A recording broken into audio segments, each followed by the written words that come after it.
Kena Bridge of Spirits is a game that was shown off at Sony's presentation when they were revealing the PS5 last year, and I was instantly captivated. Based on what I saw here, it was a game that was just kind of like taking things back to basics a little bit. It looked like this could have come out around the PS2 GameCube era in terms of its mechanics, but it was being made on modern hardware, and man, did it look the part. This is a gorgeous little game, and I was actually really pleased to find out that this was being produced by Ember Lab, a team I was actually familiar with already. A few years back, they put together a Zelda fan animation about Skull Kid from Majora's Mask, and it was so good. It certainly didn't have a complicated story or anything. It's just a story about how Skull Kid found Majora's Mask for the first time, but if you're a fan of that game like I am, then man, it was just quite a ride. And I was really happy to find out that not only were they coming to do the design work and everything for the game, but the same people that did the music, or I think it's actually just the one guy, goes by the name Theophany, who did a remarkable couple of albums called Time's End, also based on Majora's Mask, and helped out with that Skull Kid animation, was also leading the music for this. And so, yeah, this was my most anticipated game for 2021 until, you know, something else was announced, but it was still really high up there. Well, I've gotten a chance to play it. I wanted to play it sooner, but Metroid Month kind of got in the way there. But now that I've actually sat down with the game, and now that it's actually coming to a physical release, I'd like to go ahead and just kind of share what my thoughts are on Kena Bridge of Spirits. You play as a young girl named Kena, a spirit guide coming to this forest that has been overrun by this dark corruption. This whole land is just filled with grief and sorrow and pain, and, well, you've come to heal it. You're not a traditional hero in this game. You're not coming to prevent some great catastrophe. You're not coming to save the day. Everything's already just gone down. All that's left is the remnants. It's all the spirits of these people that have yet to move on, and you're just kind of helping them out on their way. I want to say now, I'm not going to be spoiling this game. This is not that kind of in-depth review or anything like that. There's not a huge amount of story going on here. A lot of it's pretty straightforward, but it does hit really hard when it does its job well. I mean, there were some moments in this game that got me really emotional, and I'd rather not give those moments away. I think that's definitely something you'd want to experience for yourself, and that's definitely something that this game really seems to nail down. It's something that it really focuses on, is just the stories of these characters that you meet. It's really easy to see that this is a game developed by people who are big fans of Majora's Mask. I mean, sure, there's a lot of imagery there, but it's also just kind of thematically present. The themes are all centered around grief, sorrow, accepting what's happened, and moving on in light of that. And I think that the game just balances all of it well. It doesn't treat death like a dark and terrible thing in and of itself. The evil presence, I guess you could call it, is more of just the inability to accept death as a natural part of existence, as a part of life. And it's not really so much that anybody's wrong for not accepting it, it's just that they're in pain because they can't, and it's helping them through that. There is an antagonistic force in this game, but I hesitate to really call them a villain. I mean, yeah, they do something kind of messed up, and a lot of people do pay the price for it, but when you look at the context in and of itself as a whole, it's really hard to just view this person as a bad guy, you know what I mean? It's not a game like that. It's not that kind of story. It really is just about, hey, something horrible has just befallen this land and all of its people. It could have been avoided, but it wasn't, and it's done, it's over. We can't turn back the clock. All we can do is move forward and just look back on everything that made moving forward worth it. That's really all I can say about the story without going super into spoilers. Again, it's not complicated, it's just, I think the emotions really hit hard if you just experience the story fully for yourself. I think that they just really captured that part of the game well. But if all that mattered was just the premise and the story, I mean, make another animated feature, and I think they could have, and I think it would have worked, but I do appreciate that this was made as a game, because frankly, I think that the gameplay here is very solid. Again, like I said before, it is simplistic in its mechanics to a certain degree, but it utilizes those mechanics well, and I think that matters a lot more. There's a lot of games out there these days I feel just overcomplicate themselves. There's just a little bit too much going on. They don't feel focused. This is not that. It is not a very long journey. I think I spent maybe somewhere between 8 to 10 hours in my first playthrough, and I don't think anything is wrong with that. I think that this pace works very well for this game in particular. I'm perfectly fine with it being this length. I did not need it to be any longer. And it's something that, it'll be easy to go back and pick up and play again.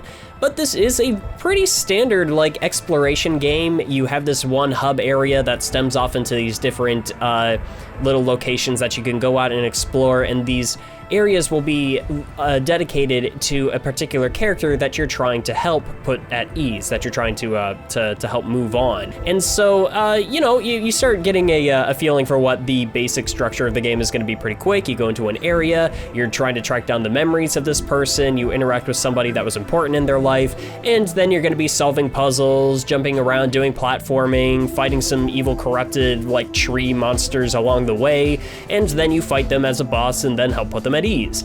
Again, this is not breaking the mold of game design, and I honestly kind of appreciate that it didn't try to. This is an independent game. It is crazy to me that this is their first title because so much of this actually works very, very well. You don't have an especially complicated moveset. It's mostly just you have light attacks with your staff and you have strong attacks with your staff. You can shield yourself, and if you time it just right, you can parry oncoming attacks and then get the upper hand on your enemies. Now, this little parry mechanic is the one thing that I think is good, and I definitely got the hang of it after a while, but man, the window feels small, and there were definitely times, especially during the final boss, which I will not be showing here, that I really had a hard time nailing what that window was, and I couldn't tell if I was too late or too early, or if it just didn't feel like it wanted to register at times.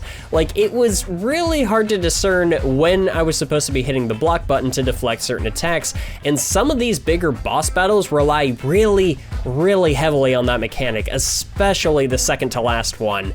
And so it's, I do kind of wish that that was a little better communicated, or at least that there was a better way that enemies telegraphed when they're about to attack and when the best moment is to strike out against them. It's something where it's I had an easier time parrying in Revengeance than I did in Kena sometimes, and I feel like maybe that's gonna be a problem. Now, that being said, I did find out that after struggling for a little bit during a particular boss battle, I looked in and it turns out I was actually playing on one of the harder difficulties. So maybe that did have something to do with it. Maybe that actually does affect the timing windows, because after I knocked it down, I felt like I had a much easier time with the game. So hey, maybe there's some merit there, but while I was on just kind of the normal difficulty, I wasn't exactly on the hardest. So it feels like the balancing is just a little off there. That one parry mechanic is honestly probably my biggest gripe in this entire game. So, I mean, that's pretty good standing if you ask me, because the game is certainly functional everywhere around that. Now, the combat in and of itself, especially when you do nail down the parrying mechanic, is really good, and it did take me a little bit of time to get used to, but that's also for me is when a game uses the trigger buttons as the attack buttons, kind of like the Soulsborne games also do. There's something in my brain that just has a hard time registering that for some reason. I associate that easily with shooters, but when it comes to melee-based combat, it just never quite strikes right for me. But I did get used to it, and I started to get kind of good at the combat. You start getting a better idea for when to jump out of the way, when to dodge, when to go in and move in and strike. Sometimes you have to play it defensive before you can move into the offense. It doesn't feel like completely mindless battle. If you're just rushing into the fights in this game, you're gonna get wiped out pretty quickly, and I think that is good, because it's probably one of the features of the game that helps keep it from feeling too monotonous or too on rails or anything. It's something that really engages you, makes you really think. Whenever I'm getting into battles, my brain starts switching over, and I'm just like, okay, let's get a read on our enemies here. Let's start thinking about what they're doing, what their patterns are, and everything like that. I maybe go once or twice through an encounter when I find a new enemy, and I just try to learn them. I try to get a feel for how they fight and how they attack and what their best openings are. It felt complex. It felt good, and especially since there is a hard mode right out the gate. If you're going into this wanting a challenge, it's there and available to you, and it will kick your teeth in. But if you really just want to experience this game from a more laid-back perspective, there is a mode to the game that just, you can kind of glaze through a lot of the fights. Again, not completely mindlessly. You can't just button mash your way through it, but it is a little easier to take in. And I think that the accessibility here is great. It's something that I think a lot of games could learn from. Now, one mechanic that the game introduces that I think helps spice this up, not only in the combat, but also in the exploration to a degree, are these little creatures called the Rot. Now, when I saw them in trailers and everything, I thought these were just gonna be the cute little mascots. They were just gonna be something that was kind of there to be appealing and help market the game a little bit. And I mean, sure, they can probably serve that purpose, but these are incredibly helpful little creatures. You will be using these guys for just about everything in the game. And I think one of the best things about them is that a lot of them are earned by finding them around the environment. The more you explore, the more of these little Rot you can kind of find just sort of hanging out in the environment. They'll be like under rocks and stuff. If you're thinking the Koroks, you're from Breath of the Wild, you're probably not that far off. But it's also kind of neat just seeing how they interact with different parts of the environment. And there's these fun little puzzles for finding certain ones, just kind of like scattered throughout the landscapes and everything. It's really cute, but these guys don't just sit there and look pretty. They can throw down in a fight when they need to. One of my favorite things about them is that they can be used to bind enemies, and they can kind of like distract the opponents and everything, so you can get a good shot on a weak spot, or you can get in closer to them or something like that. It only works for a few seconds, but it is super helpful, especially during really hectic fights. They are also your means of like interacting with healing objects in battle arenas. That's how you like regain health if you're low or anything like that. They are also capable of adding onto certain items and abilities, like your staff or the bow and arrow that you get later on in the game, or the bombs that you get later on in the game, to help make them more powerful and make them more useful in the fights. Like there's a little skill tree here, and the Rot are just kind of at the center of most of it. These are not just worthless mascot characters. These are an essential part of Kana's arsenal, and it's great because it feels like you're just gathering this little team. They will be rendered in real time, just hopping around behind you throughout the entire game. Sometimes they'll just like spawn in, and they'll be hanging out in the environment and everything like that, and just sort of be there. They just do everything. They are great to have around, but they are incredibly useful. Yeah, there is a part of the game where it kind of reminds you of how much you rely on them and how much harder everything is if they are not there. And there is a really neat way that these guys are tied into the plot. Again, don't want to spoil, but I was really happy to see that these guys were written so well, that they were utilized so well, and it makes me love them all the more than if they just sat there and were cute little mascots. I think these guys were handled perfectly. I love the Rot. I love the way they're used. Props to the development team for that one. I think that these guys are brilliantly handled. And that's really just the overworld in general. There's smaller little things that you can do. There's like little pockets of the world that you can go out and heal, and then you just kind of like, you're greeted with the spirits of the people that once resided there, and you've helped put their home at peace, you've helped put them at peace, and it adds like this new life to this little hub village.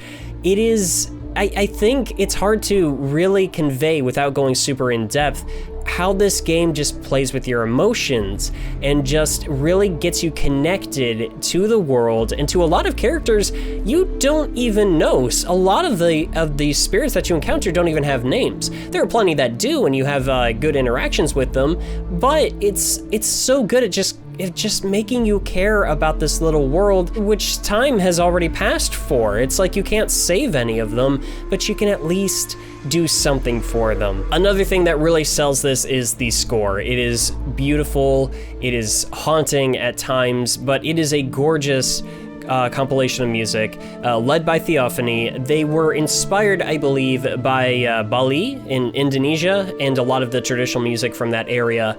And the way that it just works in, not only into the story and everything here, but into the combat and everything, it feels intense. But man, when it just really wants to dig into those raw emotions, it will sink its teeth into your heart and just wiggle it around, you know? It gets in there. It is so wonderful, and it sounds pretty unique. I can't think of a lot of other scores that this instantly reminds me of. That being said, I am really disappointed that, so I bought the deluxe edition of this game, and it came with a digital soundtrack, which I was assuming was only going to be like a certain selection of music from the game and everything, which it is, but I haven't seen any other official releases of the full soundtrack. There's a lot of music from this game missing in what Ember Lab themselves have released out of the soundtrack, and I'm wondering why. And it makes me sad because this is a beautiful OST. It's one of my favorites out of a game now, but I would love to go back and appreciate more of it, and I just don't understand why more of it is not available. Now, perhaps they're planning on making it available at a later time through Spotify, iTunes, maybe on a vinyl record. I mean, the Time's End vinyl that I was talking about from earlier from Theophany, I've already got the first volume of that on vinyl. So yeah, if there's ever like a Kana vinyl, I will definitely buy that day one, but I will also support a digital version of a fully released soundtrack for this game. I just really want to be able to go back and experience that. So please, Ember Lab, release the full soundtrack, I beg you. And I guess as long as we're talking about presentation, man, this is a gorgeous game. It looks phenomenal, especially on the PS5. I'm really glad I got to play it on this. It is, I think a lot of people say Pixar, but I think that's mostly just because people equate that easily with like high-end animation and everything. I think this definitely has a flavor of its own. I really appreciate a lot of the artistic decisions here. Everything is instantly readable, even when you're dealing with a lot of like tangled roots and vines and trees and everything, especially in this really creepy transformation sequence for one of the bosses that you see and stuff like that. Everything is recognizable and readable, and I never had a hard time recognizing what something was supposed to be or where something was supposed to be standing out. The art direction of this game is not just good to look at, but it also helps mechanically in the game because it helps guide you through the environment. That is really, really important when it comes to visually conveying to the player what they're supposed to be doing and where their goals are. This is a wonderfully realized version of that. There were once or twice that I got a little turned around, but after I figured out what elements of the game that it wanted me to pay attention to, then it was really, it was a lot easier to get a feel for the way it laid out its environments and everything like that. It is, it's wonderfully realized, and they find ways to make the visuals and the environments and the music, all of this stuff come together to make you feel certain levels of dread or happiness or this bittersweet kind of feeling. I'm sorry if I'm rambling a little bit here. How was this Ember Lab's first game? Like, they had to have worked on something before this. Like, a lot of these team members had to have been in game development before. This is not amateur work. This is a very good video game, and it's probably, it's probably top 3 for all of the games that I've played this year. I loved Kana Bridge of Spirits. As this video is going up now, it is available physically, finally. It was available only digitally for a little while there, but now you can buy it for 50 bucks on a physical disc. It comes with the digital deluxe bonuses, so you get, I believe, the digital soundtrack and like an extra staff, some little hats for your rot and everything like that should come with it. And I believe Amazon might be a really easy way to do that. Some other retailers might have it physically in store and everything like that. Please buy this game. Ember Lab, I have not heard a whole lot of chatter about this game since it came out, but it deserves to do well. Ember Lab deserves to be accredited for just what they did with this title. Bravo, guys. Excellent work. I cannot commend you guys enough. I am so happy to see, after your work on the Skull Kid animation and everything moving on from there, to see you put together something like this. I was excited by the first time I saw the game. I am so pleased with the end result. It's something that I'm going to be playing again. I already bought the digital deluxe version, but I have picked up a physical copy of the game because I just want to support this. This is the kind of game that we need more of. So once again, congratulations to Ember Lab and Theophany, to everybody over on that team for the release of this game. And please, everybody watching this, please try this game out. Please, again, it is on PlayStation 4, PlayStation 5, and on Steam. This deserves to be played, it deserves to be talked about. More people should be discussing Kena Bridge of Spirits. Now, this was one of my more impromptu side quest videos. I meant to do it a little bit ago, but then I got distracted while working on the Hulk review, which should be coming out this weekend. It might be a day or two late, just kind of depending on when I'm able to work on that, but it's not gonna be a super long video or anything like that. I am trying to ease back into video making after Metroid month, but of course, I wouldn't be able to do any of this at all without my wonderful Patreon supporters. You guys really are the best. When I say I could not do all of this without you, I mean, I literally could not justify the amount of time and work that goes into this without your guys' support, so thank you so much. I want to give a very special shout out to my current top tier patrons. This month they are Brandon Hess, Christine Larkin, Earl Valco, Jeremiah Harrison, Jonathan, Mackenzel, Mr. SP, Wonton Photo, Nicholas Morgan, Patricia Marcoux, and Cirrus the Skeptic. Thank you, every one of you. Thank you so much. You guys make this possible, and you make it worth it. This is not one of the videos that gets the 2-day early access. Those are mostly towards my main reviews that I put all the hard editing into, but I hope you guys enjoy this one all the same. I do want to put together a side quest review of Guardians of the Galaxy next, probably after the Hulk review. That game surprised me, but I'll get into that later. But until then, thank you for listening in. Bye, Kena. All right, I'll catch you next time.